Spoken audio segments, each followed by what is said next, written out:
Good morning po mga kapatid. Today's devotion is about the power of God's love, ang kapangyarihan ng pag-ibig ng Diyos. Nakikita po natin ang ating scripture reading sa 1 Corinthians chapter 13 and our key verse ay nasa verse 7. No? Ang sabi po dito, love bears all things, believes all things, hope all things, endures all things. No? So makikita po natin dito yung kapangyarihan ng pag-ibig ng Diyos. Alam niyo po, sometimes pag tayo po yung mga nakakaranas ng bagyo sa ating buhay, literally, pag ang isang tahanan po o city ay nakaranas ng bagyo, ang nangyari po ay kadalasan napuputulan ng mga linya, no? At pag tinamaan na po yung electrical transformer, pag yun po ay bumigay na, ang buong city po ay pwedeng yun po ay mawalan ng ilaw at mapunta po sa punto ng punong-puno ng kadiliman. Now, kung titingnan po natin ang pag-ibig ng Diyos sa buhay natin, pinapayagan din po ng Diyos ang mga bagyo, no, sa atin pong buhay, hindi po para ihiwalay tayo sa pag-ibig ng Diyos. Kundi may pagkakataon lang po na nangyayari sa atin many times pag pinapayagan po natin yung mga bagyo ng temptation, mga bagyo ng problema, pag doon tayo tumingin mga kapatid at doon na po tayo nag-dwell, nag-focus, ang mangyayari po ay pwedeng madiliman ang buhay po natin at lumabo po sa atin ang pag-ibig ng Diyos. No? So yun po yung minsan nararamdaman po natin na parang nahihiwalay po tayo sa Diyos or nawawala po yung ating fellowship sa Diyos. Pero ang pag-ibig po ng Diyos, ito po ay makapangyarihan.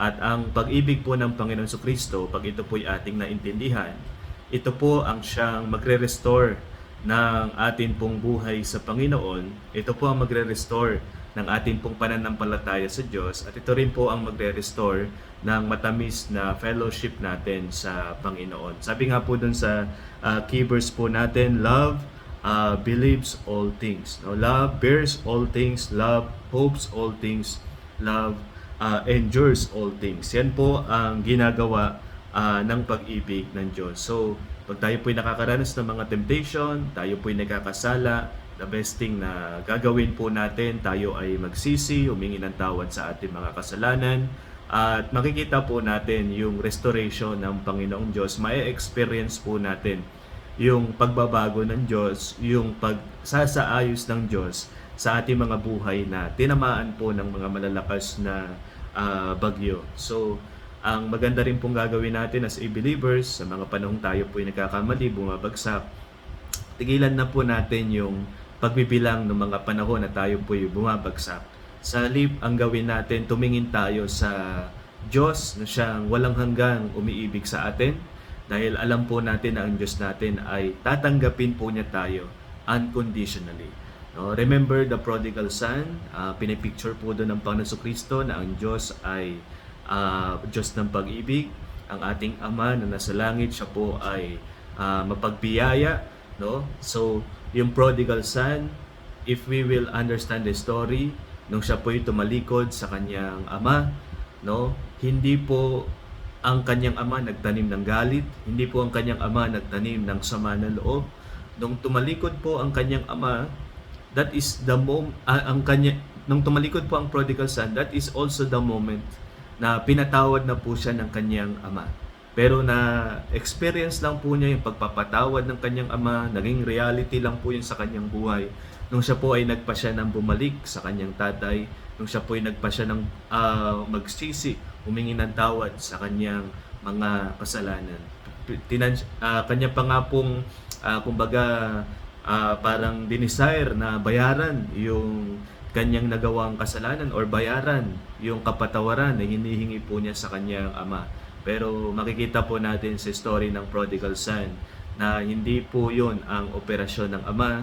Siya po'y niyakap, siya po'y hinagkan, no? Sinuotan po siya ng magandang kasuotan, sinuotan po siya ng magandang panyapak, siya po'y sinuotan ng magandang mamahaling singsing, pinagpatay po siya ng pinatabang guya, sila po ay nagpakasaya sapagkat sa damdamin po ng ama, no? Nung lumayo pa lang po yung kanyang anak, pinatawad na po siya. Kaya nung bumalik po yung kanyang anak, grabe po ang kasiyahan, grabe po ang habag na naranasan po ng anak. The same thing with God, no?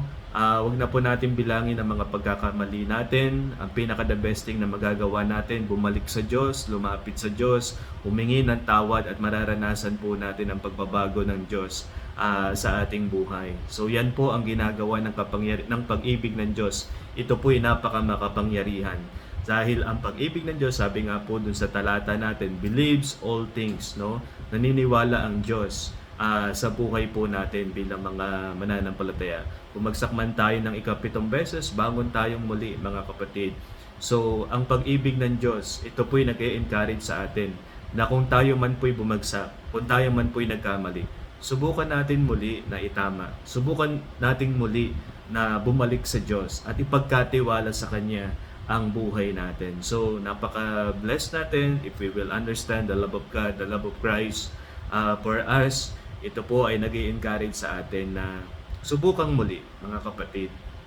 So, wag tayong makinig sa diablo na kapag nagkasala na tayo, wag na tayong lumapit sa Diyos. Subukan nating muli ibalik ang ating prayer life. Subukan nating muling ibalik ang ating Bible reading. Subukan nating muling ibalik ang ating devotion. Subukan nating muling ibalik ang ating church attendance, ang ating worship, ang ating giving sa Diyos dahil siya ang Diyos na umiibig, nagmamahal sa buhay ng bawat isa po sa atin. So, gaano man po katindi ang mga bagyo na nararanasan po natin sa buhay natin, ang pag-ibig ng Diyos ang kayang mag-restore ng atin pong pag-ibig po sa Kanya. Saglit po tayo mag-pray. Lord God, salamat po sa devotion na ito. Please Lord, patawarin niyo po ako sa aking mga kasalanan, sa mga panahong ako'y bumagsak, at tulungan niyo po ako, O Diyos, na tumingin sa inyong walang hanggang pag-ibig. At ano man po ang siyang nalayo sa aking buhay, naniniwala ako, O Diyos, na ang pag-ibig niyo ang may kapangyarihan upang mag-restore neto, Panginoon, sa akin. Please Lord, muli niyo po akong gamitin at ang aking buhay ay muling maging kalugod-lugod at kaluwal-luwalhati, O Diyos, sa inyong harapan. Ito po ang aking panalangin sa pangalan ni Jesus. Amen.